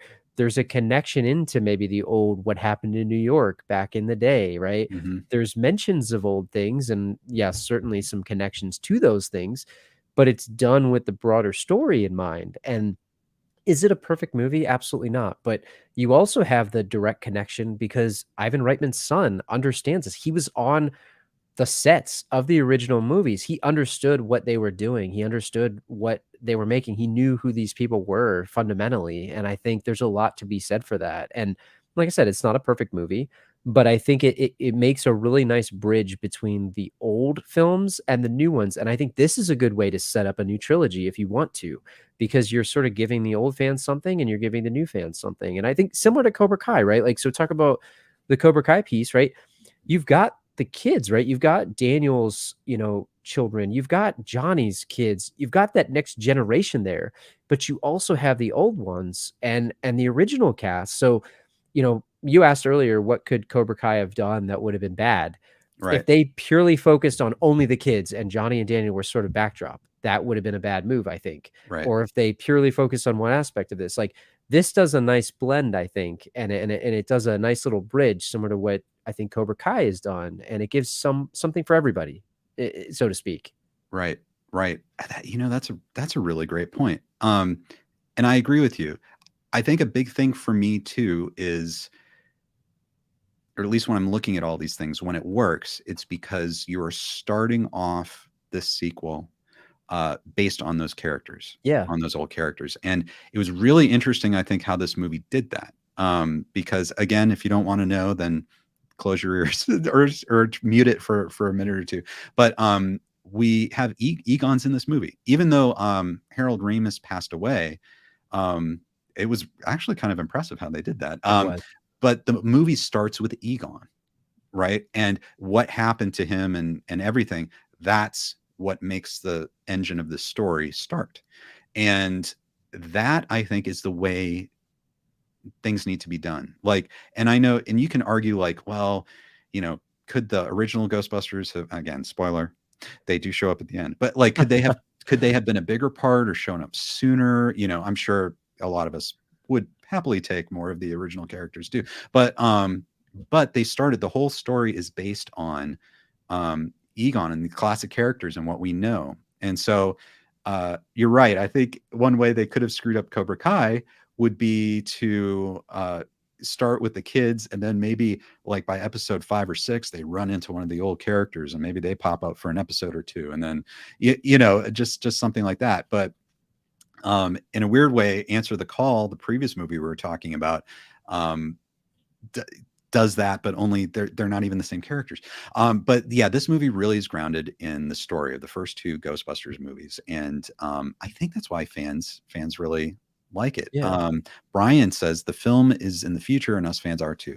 Memories of crazy news from our childhood live on in the form of YouTube clips, going through deceased relative stuff, regrets how we left things. So yeah, so it's tapping into more of a universal themes. Yeah, very well said, Brian. Like very well said. And I think to your point, Ken, like the thing about this that I'm seeing through these movies that we've talked about in the series is like you mentioned starting with what the fans love. Like think about Johnny. Like Cobra Kai opens with Johnny. It's like, where's this dude been? What's he been up to? Man, this guy's in some trouble. Like what's going on with him, right? Right. Same thing with Ghostbusters. Like I wonder what happened to them after the movie. Oh, wait, this is Egon? Like, Right. what the heck happened? And I think like the way to do this is to base it around what people loved about the originals. And if you want to deviate from that, that's fine. But like start with that at least, and then Right. make it a reason for it to exist. Like that's the reason why Ghostbusters exists, because Egon's here or whatever, right? Not just because, hey, there's this group of people that are in New York and but wait, what? This is the same exact movie, but they just slapped a different coat of paint on it. Like, no, Right. that's people are not going to enjoy that. And I don't know, especially when it's as iconic of a franchise as what it is. Like there's certain things that just you shouldn't reboot. Like they shouldn't reboot Back to the Future. They shouldn't reboot Indiana Jones. Like you can make sequels, but don't reboot them, in my opinion. Right. You're set up for failure, in my opinion. So Right. It's almost like if you're going to reboot something like Indiana Jones, it's going to have to be well into the future. yeah. Like where it's almost like people aren't really watching the originals anymore or something like that. And then you might try to bring it back. But you're right. Even then, how many times has that failed when they've tried to remake old classic movies? It really doesn't work. I agree. Brian says, Martin Kove told me in an interview, plays John Kreese, that the audiences are smarter than ever and won't put up with something that wastes their time. Wow. It's Yeah. a And I very can I wise. can imagine Martin Kove saying that too. I love that. Yeah, I think it's absolutely true. And it's just interesting. I wonder if it's so many times. So we can say, like, at least I'll say overall, Cobra Kai, I think, is the best example, of any of the ones that we've looked at today of a legacy sequel. Like, I will say I saw the Top Gun Maverick movie, and I think that also, for the same reasons that Cobra Kai worked, that works. And it's really amazing because I could say Top Gun Maverick is almost shameless in just really giving, like, echoing the scenes of the original Top Gun that people love, like shameless about it. But it doesn't care, and the Yeah. audience doesn't care either, because that's what they want to see. And it's really impressive. Creed, I thought did an amazing job of being a legacy sequel to the Rocky movies, especially Rocky Four. And it's very rare, I think, when it's done and done well. But Drew, so of everything we've looked at so far, what would you say? Would you say that Cobra Kai is probably the best, sort of looking at everything, the best, like, continuation legacy sequel? I definitely think so. I mean, maybe the Ghostbusters Afterlife was done, but it's sort of like a one-off thing. Now, if they do a whole new trilogy, then maybe I'll Right. change my mind.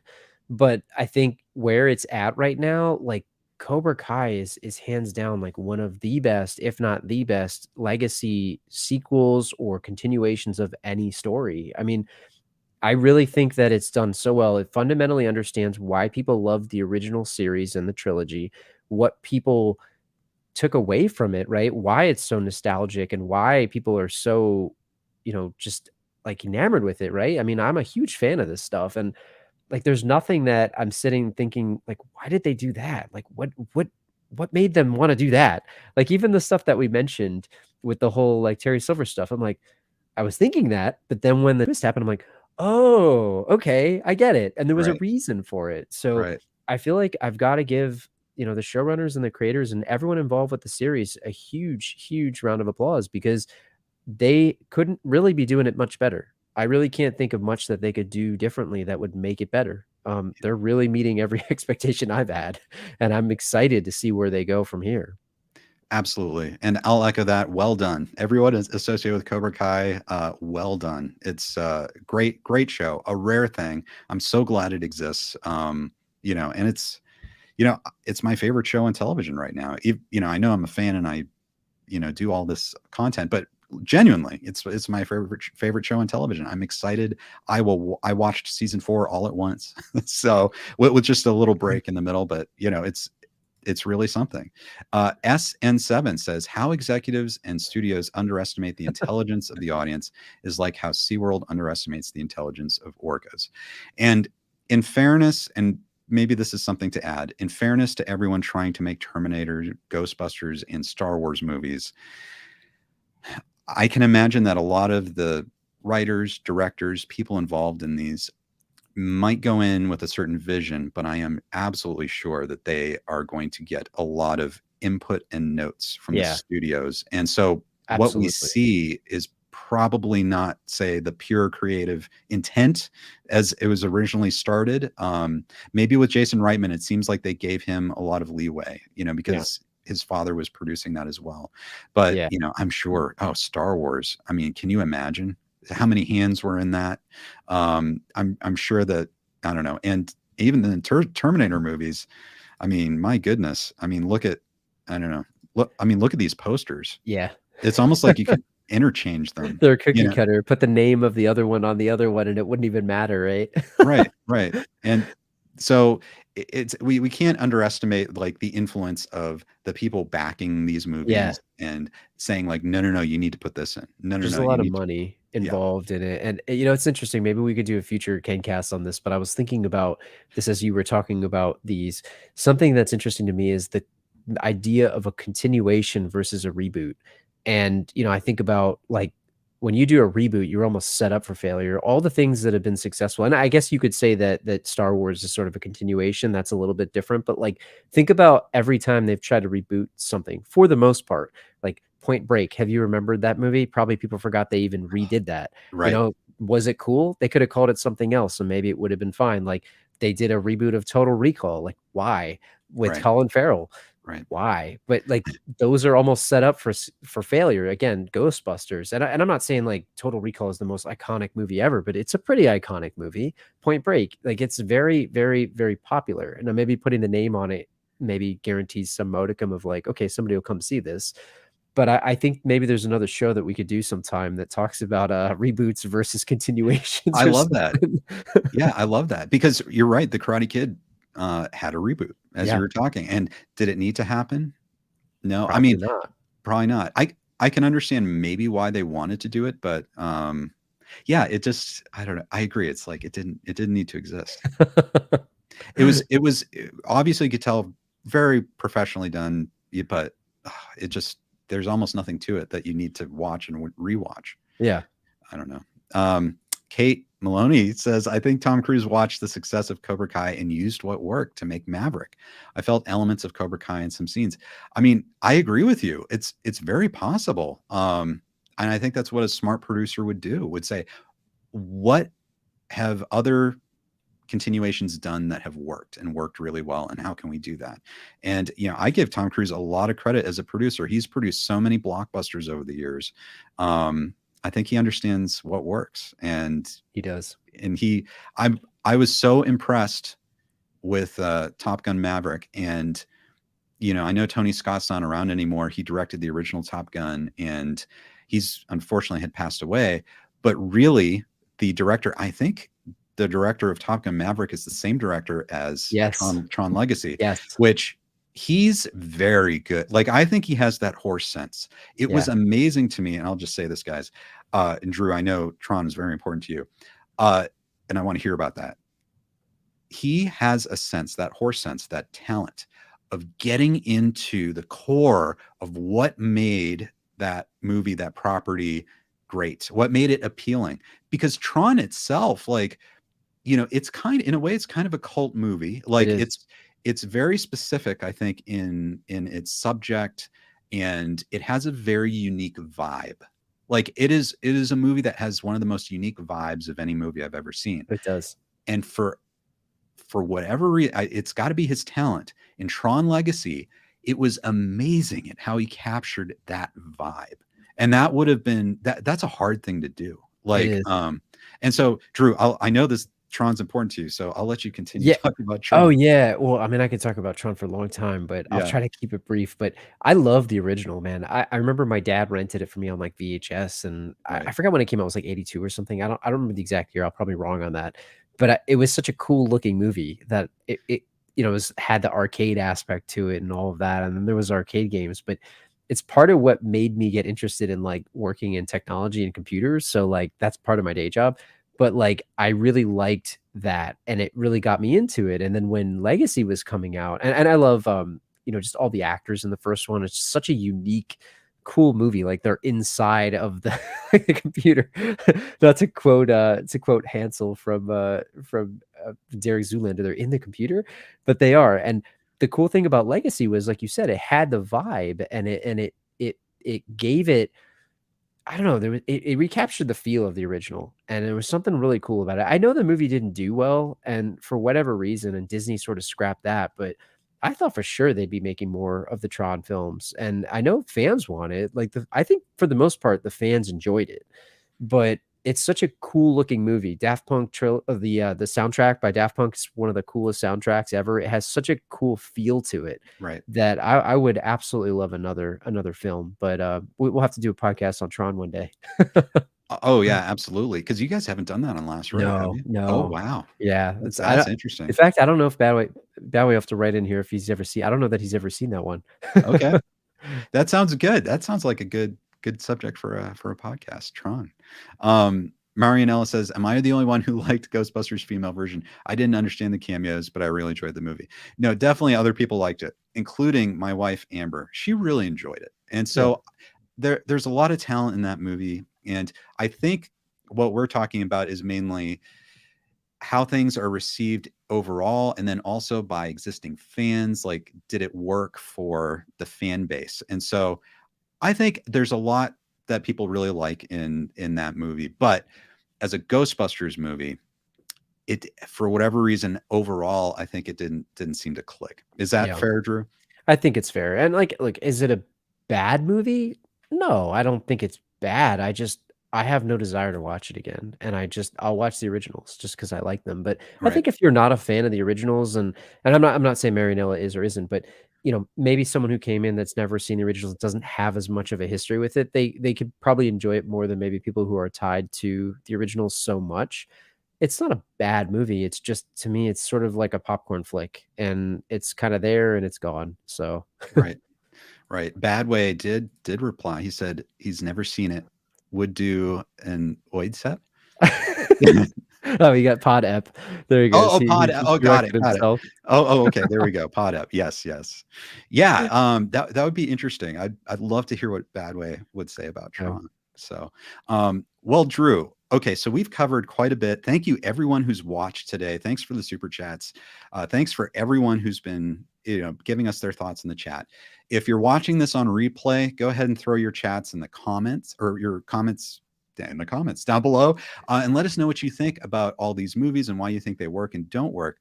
But Drew, I think we've kind of come to the conclusion that, yeah, Cobra Kai, I think, is maybe the best out of all these franchises, the best legacy sequel. I mean, in terms of consistency, I'll let you give the final word on the Oh summation. man. Oh, this is a lot of responsibility here.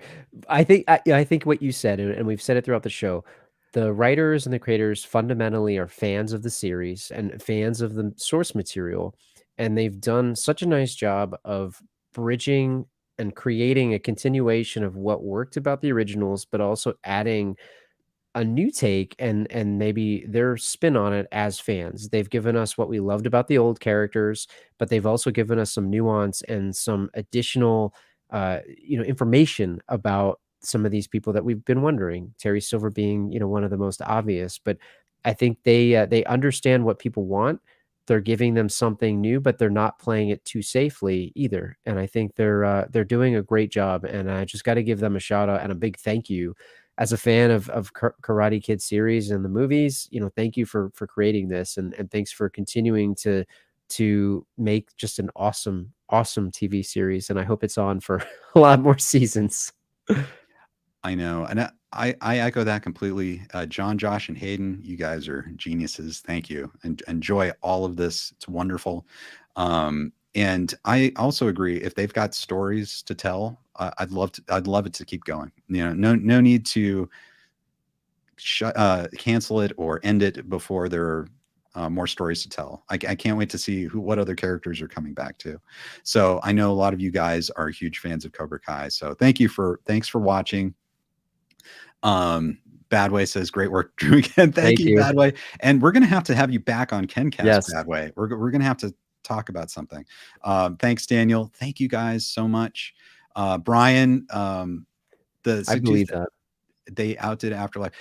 That's true. I wonder if it's pandemic related or maybe something like that. But Kate says we know neither Ken Cole and Tom Cole short. I agree. If you guys haven't seen Cobra Cole, check it out. Links in the description, and spread it to family and friends, everyone who you think would like it, and let's share the love, and then maybe someday we can get another one. But Drew, thank you so much. Thanks for joining us today, and we covered so much, and I think that we could probably talk for like at least 3 or 4 more episodes about this. It's a very dense topic, and but I think it's a lot of fun. And thanks so much. And you can't give us any hints on, I don't think, your next episode of the Last Row podcast. I'll leave it to Badway. Badway, if we want to put it in the chat, we can, but we're, I don't know if you'll want to do it after watching it today, but we have a new episode coming out this upcoming Thursday. It's from the 90s, I'll say that. And it's something that maybe people have an affiliation with, or maybe they don't. But if you're interested in our show, check out thelastrow.podcast.com. We have new episodes every other Thursday. Like I said, coming up this Thursday, and then we'll be off for a week.